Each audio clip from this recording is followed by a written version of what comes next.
हाय दोस्तों, आज हम आप लोगों के बीच में भाज्य संख्याओं के बारे में डिस्कस करेंगे कि भाज्य संख्याएं क्या होती है। जैसे पिछले वीडियो हमने देखा था कि अभाज्य संख्या क्या होती हैं, तो उसी प्रकार से आज भाज्य संख्याएं पढ़ेंगे।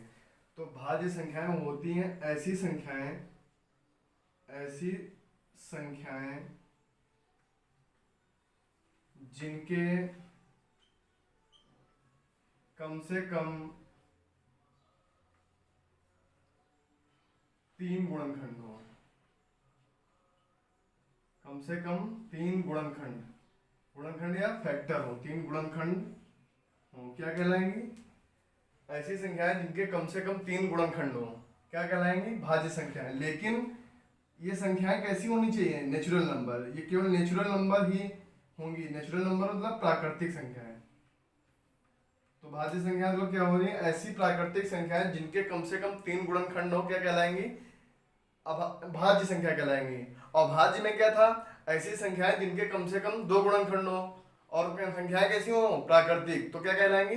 अभाज्य संख्याएं। तो भाज्य की कंडीशन क्या होगी? ऐसी प्राकृतिक संख्याएं जिनके कम से कम 3 गुणनखंड हो, संख्याएं क्या कहलाएंगी?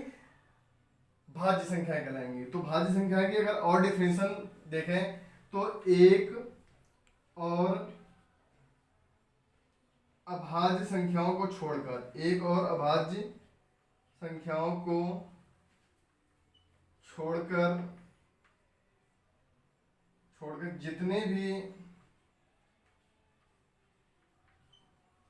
भी प्राकृतिक संख्याएं हैं वे सारी की सारी भाज्य हैं। मतलब एक और अभाज्य संख्याओं को छोड़कर जितनी भी प्राकृतिक संख्या है वो सारी सारी क्या है? भाज्य। और एक के बारे में अगर लिखा जाए, एक के बारे में, तो एक ना तो भाज्य है और ना ही अभाज्य। तो वन इज नाइदर प्राइम ना कंपोजिट। तो अगर पूछा जाए कि एक क्या है, भाज्य कि अभाज्य, तो एक ना भाज्य ना भाज्य, ना तो ये भाज्य संख्याओं की लैंग्वेज को सेटिस्फाई करता है, मतलब ना भाज्य संख्याओं की परिभाषा को सेटिस्फाई करता है, और ना ही अभाज्य। क्योंकि एक का गुणनखंड अगर करेंगे तो एक का गुणनखंड केवल एक ही होता है। इसलिए अभाज्य के लिए क्या था डेफिनेशन? कि अभाज्य के लिए डेफिनेशन ये थी कि कम से कम 2 गुणनखंड होने चाहिए, और भाज्य के लिए क्या हो? कम से कम 3 गुणनखंड होने चाहिए। तो ये एक ना तो भाज्य वालों की डेफिनेशन सेटिस्फाई कर रहा है ना अभाज्य वालों की। तो एक ना तो भाज्य, ना तो क्या अभाज्य है, ना ही भाज्य है। तो एक नाइदर प्राइम ना कंपोजिट है। तो देखते हैं कि कौन कौन सी संख्याएं भाज्य हैं, उनको हम देखते हैं। तो एक लिया जैसे एक को, तो एक ना तो अभाज्य है ना ही भाज्य। दो को लिया, दो के गुणनखंड किए, क्या होंगे? 2 और 1, तो इसके 2 गुणनखंड है, तो ये क्या हो गया? अभाज्य। 3 लिया, 3 के गुणनखंड किए, कौन सा होगा? 3 और 1, कितने गुणनखंड है? 2, ये भी क्या हो गया? अभाज्य।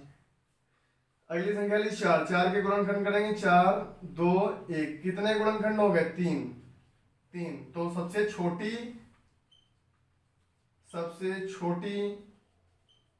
भाज्य संख्या मिल गई हमें, कौन सी?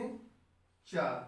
सबसे छोटी भाज्य संख्या कौन सी? 4, क्योंकि इसके हमने गुणनखंड किए, तो गुणनखंड कितने हैं? 3। और भाज्य संख्याओं के लिए होना क्या होना चाहिए? कम से कम 3 गुणनखंड होने चाहिए। और ये भाज्य संख्याओं की कंडीशन डेफिनेशन को सेटिस्फाई भी कर रहा है, 4। इसके बाद हमने लिया 5, 5 कैसा है? 5 प्राइम है। 6 ले लिया, तो 6 भी क्या हो जाएगा? कंपोजिट। 6 के गुणनखंड करो, कौन से हो जाएंगे? 6 3 2 1, कम से कम 3 गुणनखंड होने चाहिए। यहाँ पे इसका क्या है? 4, तो ये भी क्या है? 4 सबसे छोटी भाज्य संख्या है। उसके बाद कौन सी? 6। उसके बाद क्या लेंगे? 8, 8 के गुणनखंड करेंगे, 8। उसके बाद क्या होगा? 8 हो जाएगा इसका गुणनखंड, फिर हो जाएगा 4, फिर 2 1। ऐसे ही 9 ले लेंगे, 9 के गुणनखंड कितने होंगे?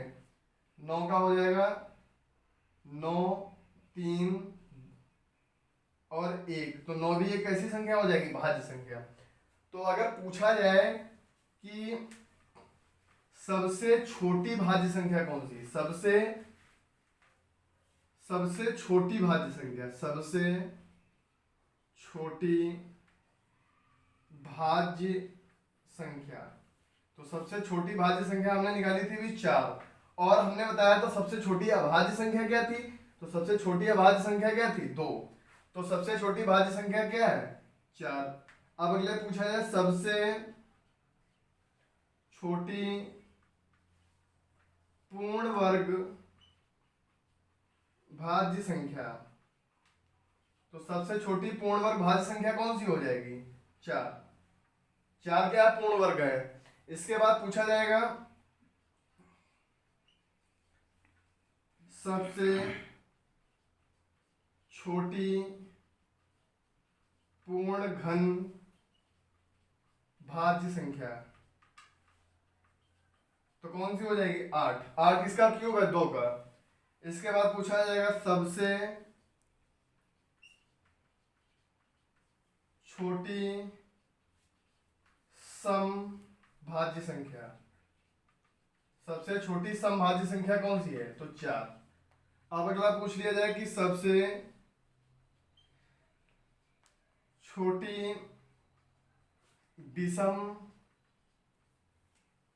भाज्य संख्या। सबसे छोटी विषम भाज्य संख्या तो कौन सी हो जाएगी 9। सबसे छोटी विषम भाज्य संख्या कौन सी हो जाएगी 9। तो ये चीजें हमें याद रखनी है, पूछा जा सकता है। तो भाज्य संख्याओं के बारे में केवल इतना ही था। अगले वीडियो में हम लोग परफेक्ट नंबर के बारे में जानेंगे। Okay, thank you.